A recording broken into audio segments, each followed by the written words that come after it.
quick thank you to our sponsors for making this podcast possible. They keep this show free to listen to. You're on a GLP-1. Your appetite is changing, your cravings quiet down, and food noise is finally fading. But now you're wondering, how do I manage my side effects? What do I eat to stay strong? How do I break through a plateau? Because reaching your weight loss goals can take more than meds. That's where Weight Watchers Med Plus comes in. The support designed to help you navigate what comes next.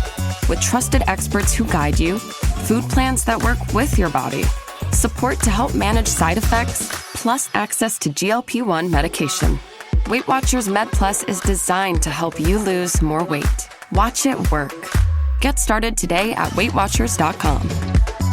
All medical services are provided through our affiliated medical group, Weight Watchers Clinic. Medications require eligibility and prescription. Individual results may vary. See site for more details.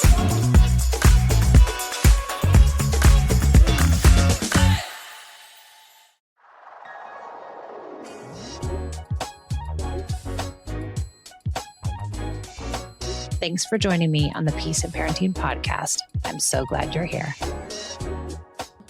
I remember one specific story, and I tell this story. Pia and Esme were in the pool and they were little. It must have been like 5 and 3. And Esme got so angry with her sister that she tried to pull her underneath the water. And I had to dive in and rip them both out of the water. And it was at that moment where I thought, things have to change. I have to make a change, and it has to come from me. But that change was not a new consequence. It was not a punishment. It was a completely new rule, and it was a new way of thinking about parenting. So today, what I want to give you is that rule. You are going to leave this session with a clear step-by-step protocol, something you can actually use the next time your kids fight. Not someday, but today. And the core idea, the thing that I want you to hold on to is this. You are not going to step out of the fight. You are actually just going to step into the fight differently. You're going to stop being the judge and jury, and you're going to start being the coach. That's a whole new game. So let's get into it.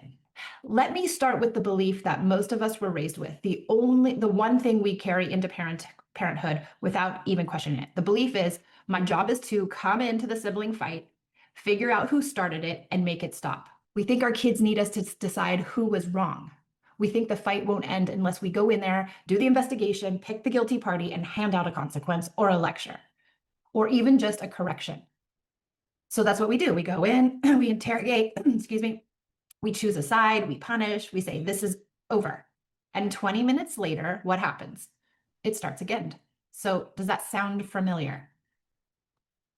Before we go any further, I want to know where you are starting from today. When your kids fight, what is your most common first move? A, you go in and try to figure out who started it.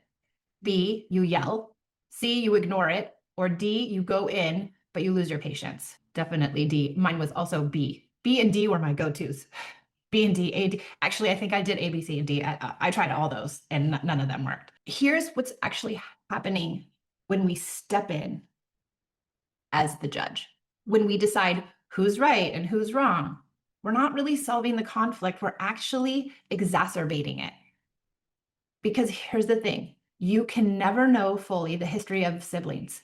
It's impossible. They have their own relationships. 7,000 things happen between them that you've never witnessed. But what you are witnessing is the fight. It might be the fourth act of something that started 3 days ago.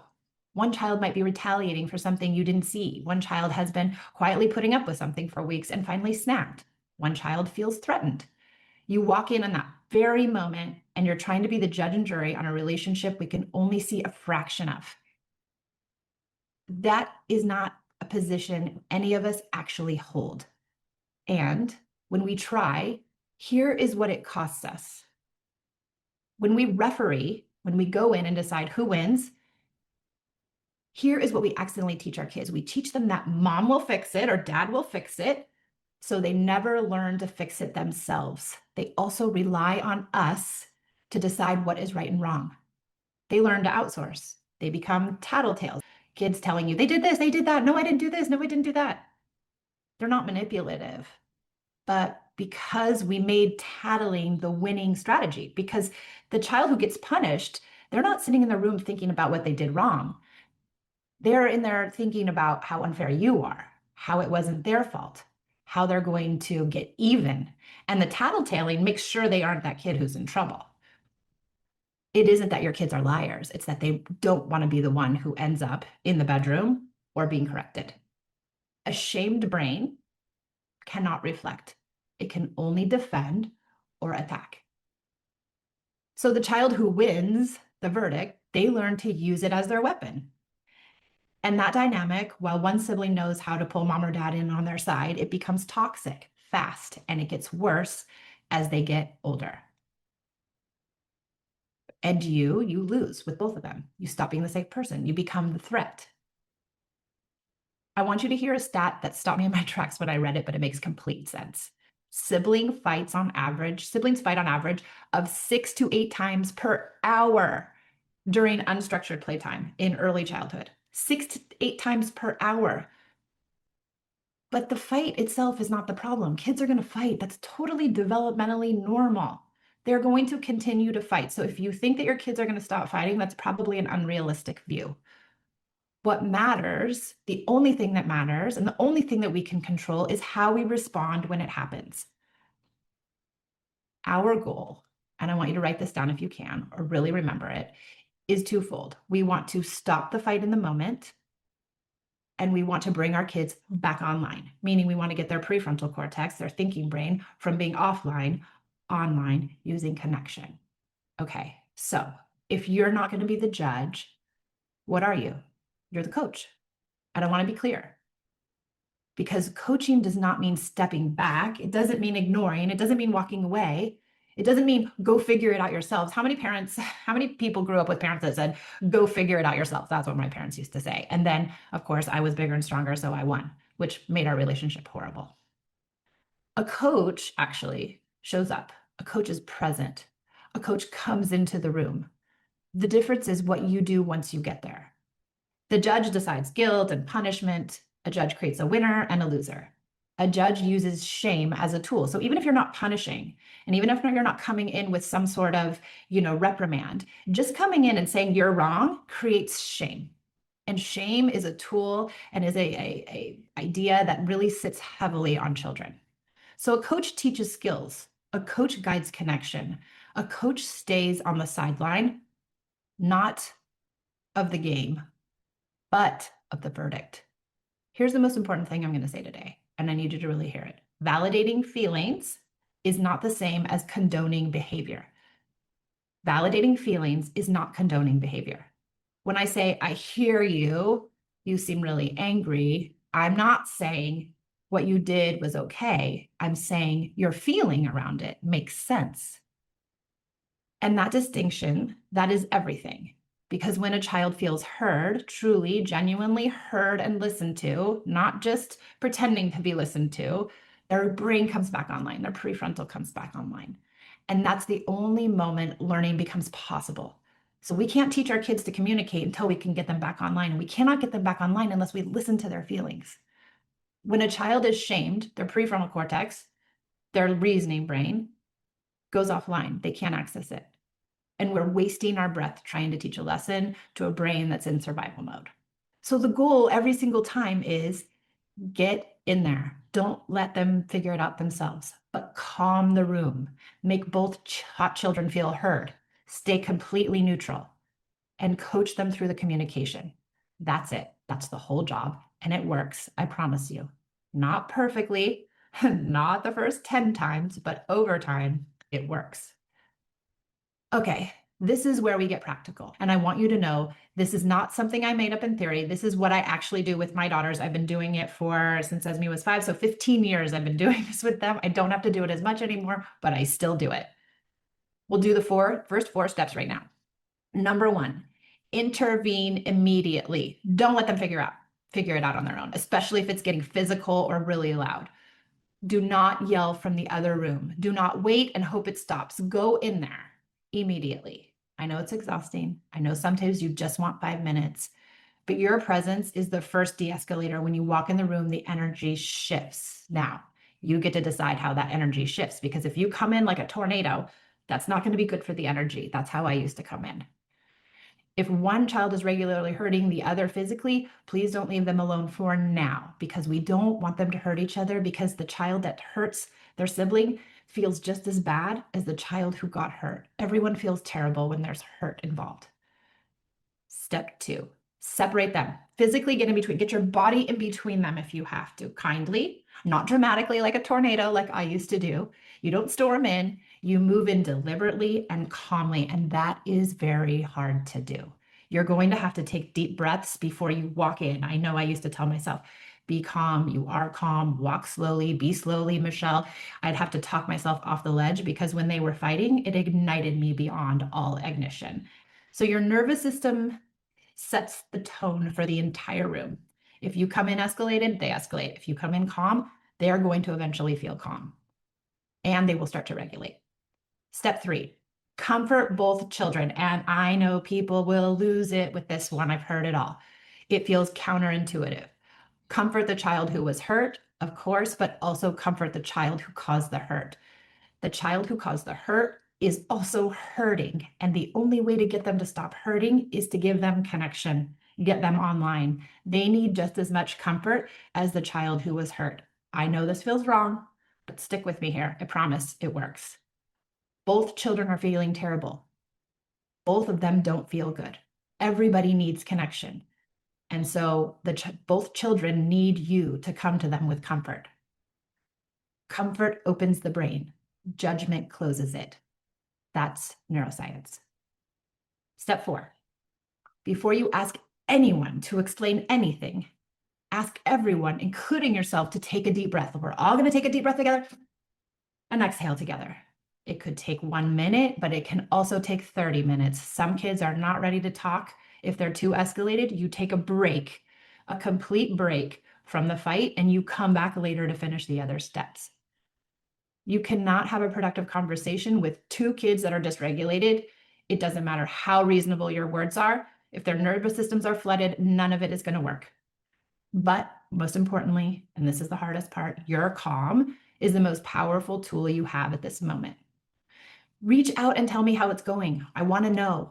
Tell us over the week what's happening.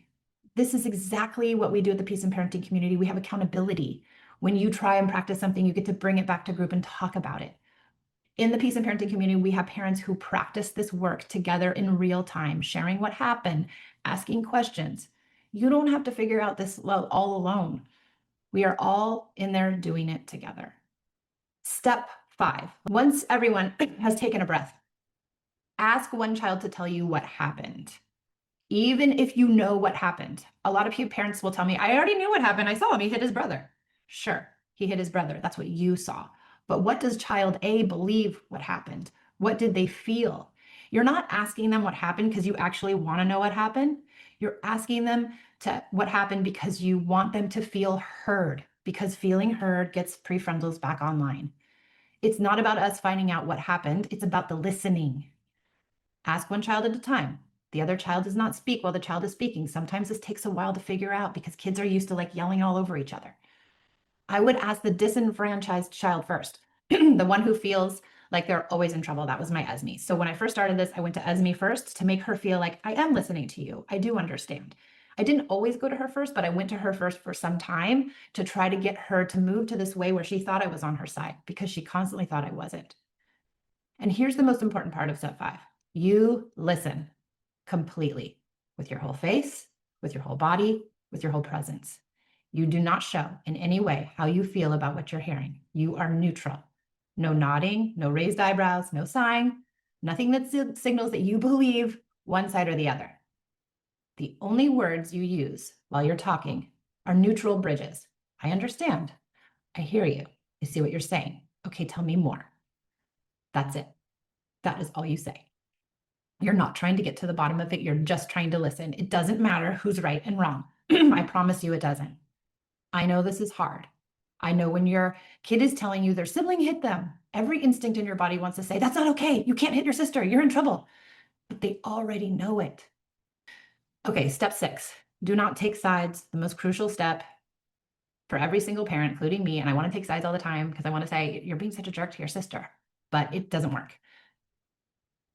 If you think you know who's wrong, keep it to yourself. Even if one child is clearly lying to your face, even if you watched it happen from across the room, stay neutral. They have to live with that on their psyche. And their brother or sister will have a chance to tell their side, and then they will come to their own reckoning. The moment you take sides, the child who lost becomes entirely focused on the injustice of your verdict. Their brain now is locked onto you, not onto their behavior. Now it's your fault, instead of allowing them to look inward and reprimand themselves. And here's the deeper truth.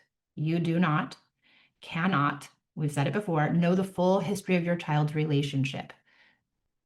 That interaction you just witnessed, it might be one moment in a week-long dynamic that you have no access to. It is impossible to be judge and jury over a relationship you can only partially see. Neutrality is not a weakness, it's your most strategic tool. Step 7. Now, hear the second child fully. Same process, same listening, same neutral face, same bridge phrases. Make this child feel every bit as hurt as the first one.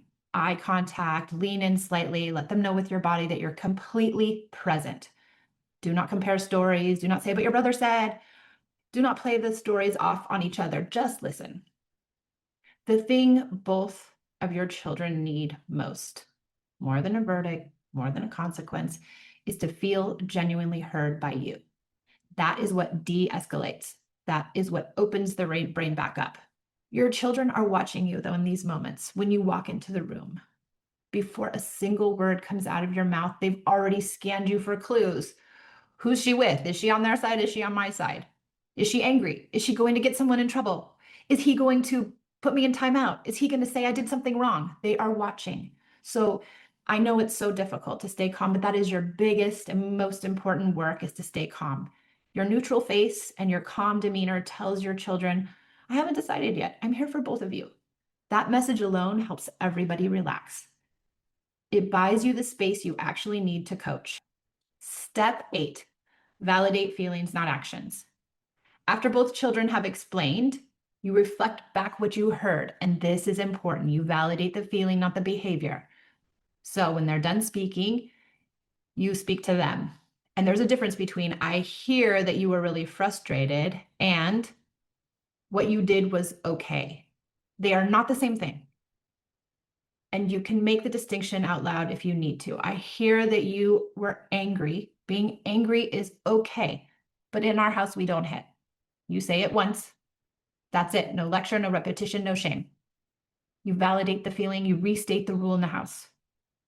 Kids know right from wrong. I mean that deep in my heart and soul. They know. How many of you think your child doesn't know it's not okay to hit? I know we already asked that, but I want to reiterate it. Your kids know right from wrong. Lecturing them about it is just another form of punishment. It doesn't teach anything new. They are not hitting because they don't know that hitting isn't right. They are hitting because they are offline, because the relationship is strained between their sibling. Lecturing them about it is just another form of punishment, so it doesn't help anything.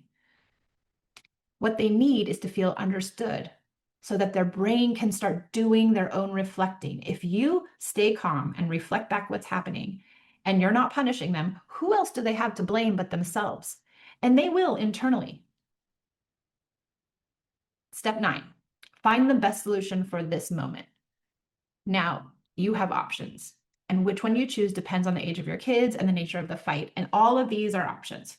So option 1 is you state the house rule. You just calmly say, in this family, we ask before we touch each other's things. That's it. No elaboration needed. You just plant the seed and you move on. That's it. No delivering a verdict, no telling a child that they're wrong.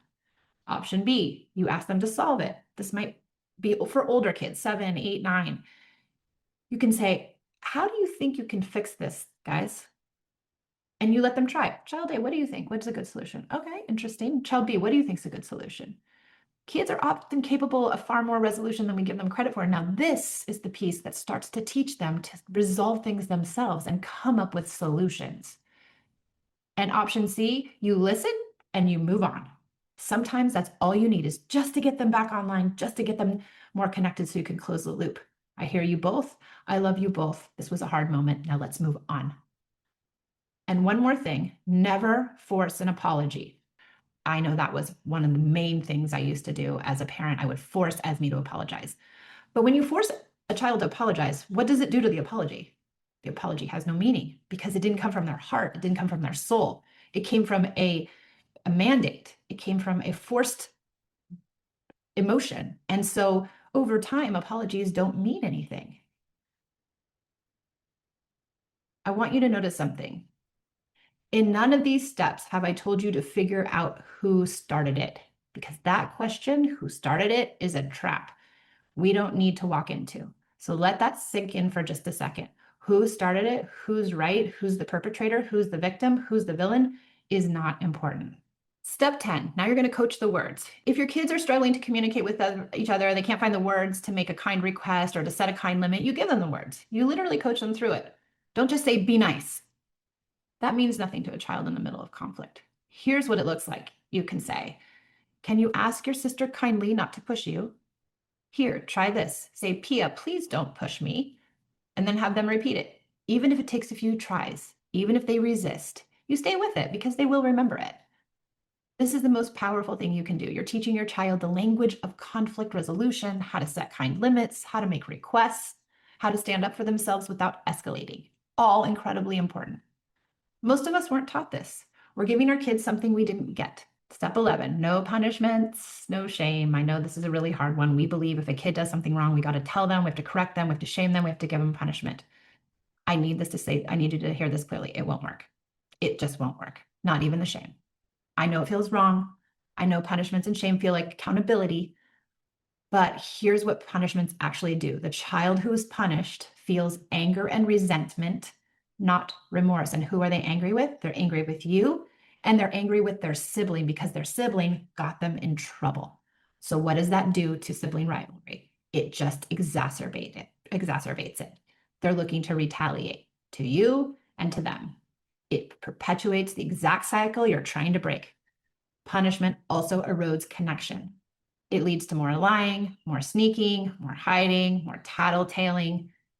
I've tried punishments, I've tried lectures, I've tried reasoning and more reasoning, and none of it worked. What works is connection, coaching, and consistency. Every time, if you can. Step 12, remember the bigger picture. The last step is really a mindset. It is the reminder you come back to every single time. You do not know the full story of your child's relationship, your sibling's relationship. You never will.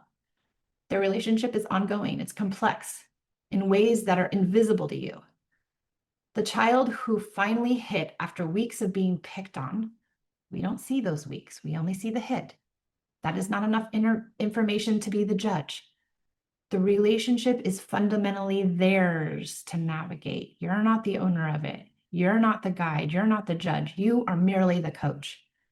Your job is to reduce the frequency and intensity of these fights over time, not to eliminate them. They will never go away. Hopefully, they will de-escalate some. And over time, we hope there are fewer, but they will never go away. And the single biggest reducer of sibling conflict is your individual daily connection. And they've tracked this with research that the more connected you are to your child, the better off they do with their siblings. This is our entire philosophy inside of the Peace and Parenting community. And we teach connection. We teach you how to come into sibling fights with connection. We also teach you how to be more connected to your kids in general. When kids feel full from one-on-one time, they are thinking better. They are doing better. They are fighting less. It's a direct correlation. So learning special time can be a game changer. Okay, so pick one recurring fight in your house, the one that happens almost every single day. Identify the house rule that applies to it and say that rule to your kids tonight at dinner. When there is no fighting and nothing happened, just plant the seed. In our house, there's no fighting. I mean, there's no hitting. You'll be surprised how much ground it covers the next time the fight comes up. Okay, I want to tell you one little story because everything I've described sounds great in theory, but let me show you what it actually looked like in my house. I've shared the story in our weekly calls. I've shared it on the podcast. I think I've shared it many times away from the pool one. That's another doozy. My household with teenage girls is full of makeup, and this happened a couple of years ago. And for my oldest daughter, that makeup is serious. It is a very big deal. I kept hearing her being unkind to my youngest, that tone, that sharp, dismissive tone. I could hear it from anywhere in the house. And I always came in immediately. I didn't lecture from the doorway. I didn't yell. I walked in calmly. I got between the two of them and I said, everyone take a breath. That's it. Now, what happened? Not who did it, just let's breathe and find out what happened. Once they were calm, I turned to my oldest and I said, tell me what happened. And I listened and I kept my face completely neutral. I used my bridge phrases. I understand. I hear you. I said nothing that showed how I felt because I wanted to kill her for being so mean to her sister. I was like, in my mind, I'm like, it doesn't matter what your sister said. You don't have to be so mean to her. But she couldn't regulate. She told me her sister's always touching her makeup, putting her dirty fingers in it. It's disgusting, Mom. It's so gross. I listened. I said, I understood. Then I turned to my youngest and I said, now tell me what's happening for you. Same thing, full listening, neutral face. She told me she was only touching one thing and that her sister touches her stuff too without asking. And here's the thing. She had a point. So did Esme. They both had a point. I didn't take a side. I reminded them both of the house rule. In our family, we ask before we touch each other's things. Applied to both of them. No one felt singled out. Then I coached my oldest. I said, can you ask your sister kindly not to touch your makeup without permission? Here, say, Pia, please don't touch my makeup without asking. It took her a couple tries. She said it. She resisted, but she got it out kindly and clearly. And then I coached my youngest to do the same. Did this happen once and then never again? No. Did I do this once and they magically learn a lesson? No. I had to do it tens of times. But that's parenting. That is the work. That is what consistency looked like. And that is what teaching is. Punishment, consequences, shame don't teach. Coming in over and over again and giving them the words to communicate. That is coaching. That is teaching. And today, my girls work it out more often on their own. They don't really need me as much. But that's the result of me doing it hundreds of times lately. No punishments, no lectures, no picking sides. I want to quickly give you a feel for how this adapts depending on age of your kids, because the protocol is the same, but the way you deliver it shifts. Ages 2 to 4, mostly physical, mostly pre-verbal. Focus almost entirely on the first 4 steps. Get in there, separate, comfort. Coach them with the simplest words. Bodies are for being kind. Hands are for gentle. That's enough. Ages 5 to 8. They can explain, but they are very egocentric. The full protocol applies here.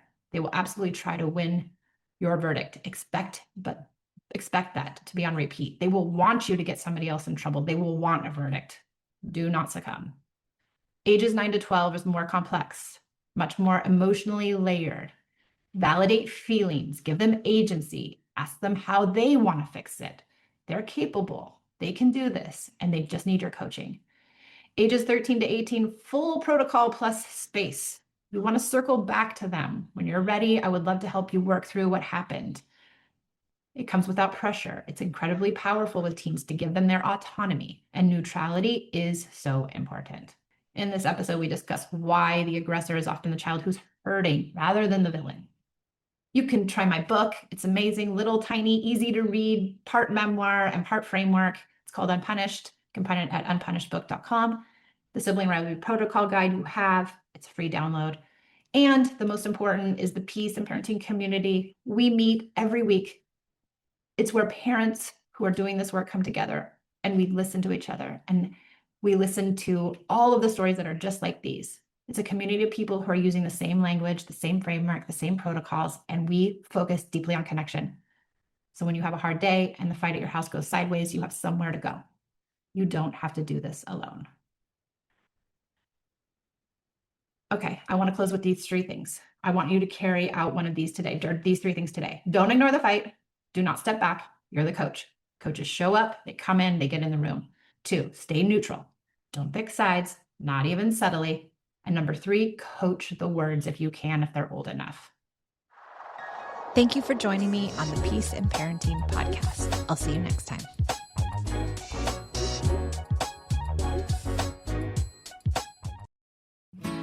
Hey there, Peace and Parenting family. If you love the podcast but wish to enjoy it without interruptions, your wish has come true. Introducing the ad-free version of the Peace in Parenting podcast, available exclusively on Apple Podcast. As a subscriber, you'll get all the heartfelt advice, parenting stories, and actionable tips you love without any ads. For less than the cost of a coffee each month, you will enjoy uninterrupted listening while also supporting our work to help you build stronger connections with your kids. Try it out for free. Simply find Peace in Parenting on Apple Podcasts, click Try Free, and you'll gain immediate access to our ad-free episodes. There's no commitment and you can cancel anytime. So if you're ready for a more peaceful, uninterrupted listening experience, subscribe now. Let's keep focusing on connection without the distractions.